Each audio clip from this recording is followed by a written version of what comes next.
Welcome to Bad Gear, the show about the world's most hated audio tools. Today we are going to talk about the Boss SP-202 Dr. Sample. This 1998 performance sampler and groovy version of a 60s Star Trek tricorder is the progenitor of the SP range and direct predecessor of the SP-303 used by many legendary artists like the one and only Jay Dilla.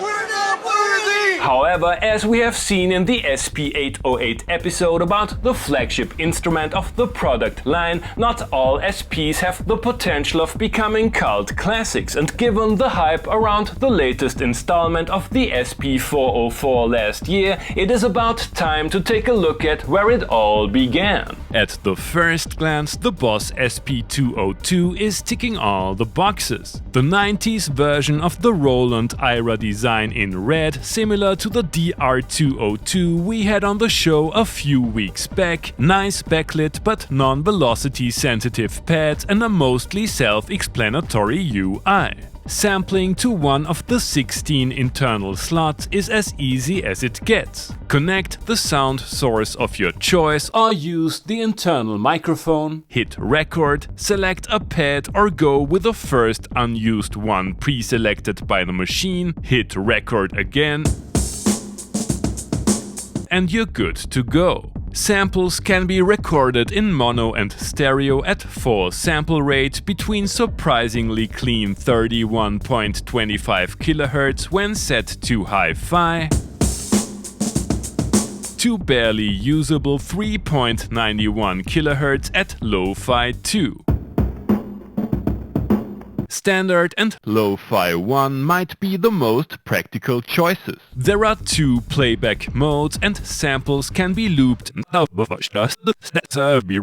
BPM counter isn't very precise, but comes in handy when working with loops. Samples can be edited, but only by ear using the mark button. Start a loop. Press mark at the desired sample start position.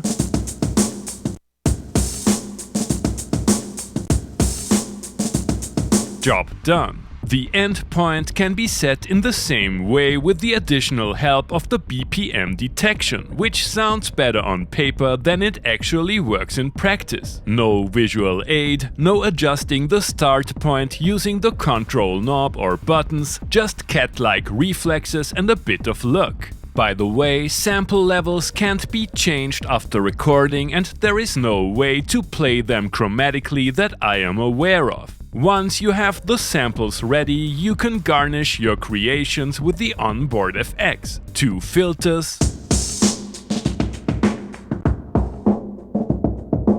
one of them resonant,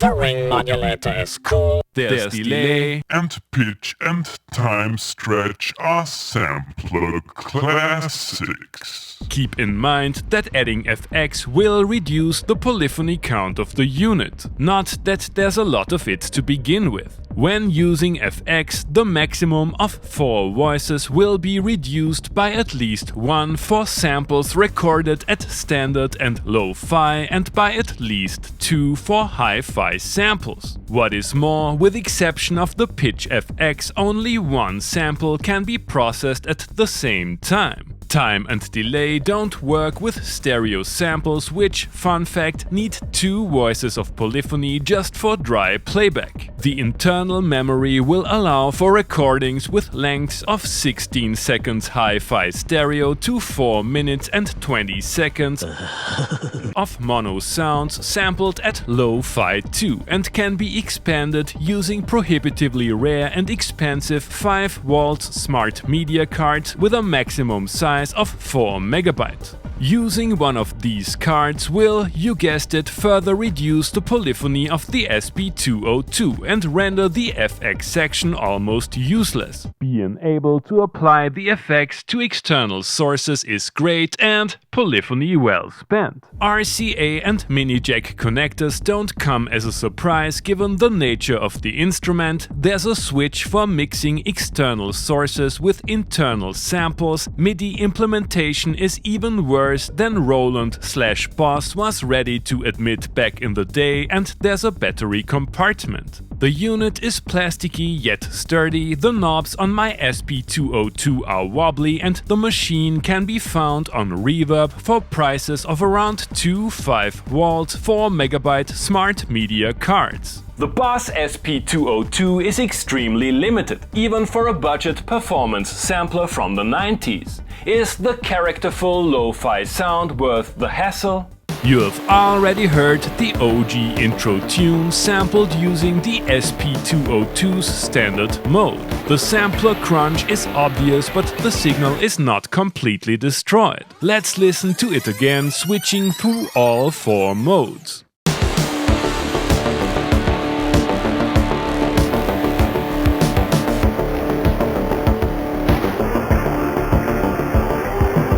Lo-Fi 2 shall be reserved for banjo and bagpipe sounds. I'm really looking forward to using the SP-202 in combination with its drum machine sibling.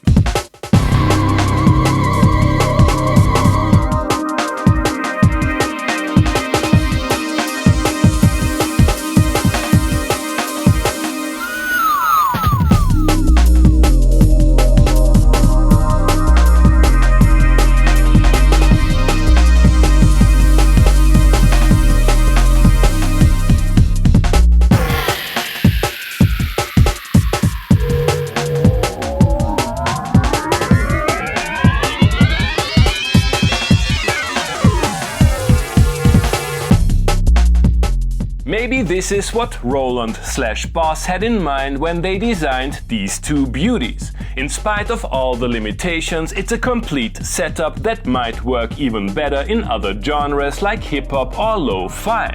The DR202 has a dedicated MIDI track for triggering its sampling sibling. That didn't help me much in this jam. Still, I wanna know if the SP-202 can be used as a drum sampler.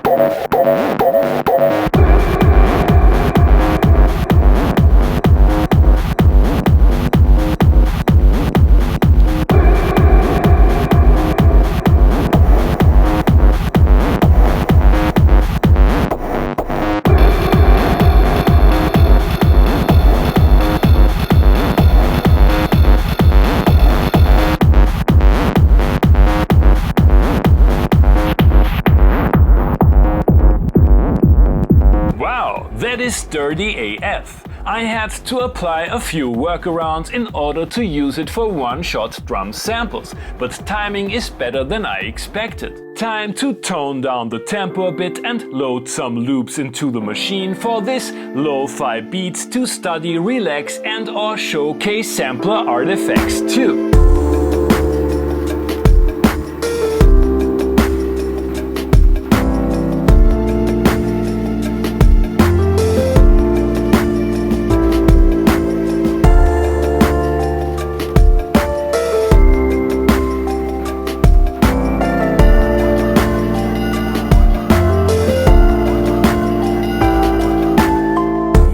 There are many ways to add crunch, dirt and vintage flavor to your sounds, and there is a reason why a lot of great artists choose samplers of the SP range for that purpose. However, I'm not sure if the 202 can provide the lo-fi goodness and liberating simplicity associated with some of its successors, like the SP-303. It's missing essential features like the legendary vinyl sim effect, and although the 202 can inarguably sound like a broken record, many of its quirks and limitations are more frustrating to me than they spark my creativity. If you are inspired by its archaic workflow and sonic peculiarities, this little sampler can be a valuable addition to your setup, but I'm afraid many of the SP-202s that are currently changing ownership are more like a crypto-like investment to fund the gear acquisitions of 2025. Thanks for watching and see you next time. Hey guys, I hope you enjoyed the episode. Feel free to like, subscribe, become a patron and leave a comment what other kind of gear you would like to see and hear on the show.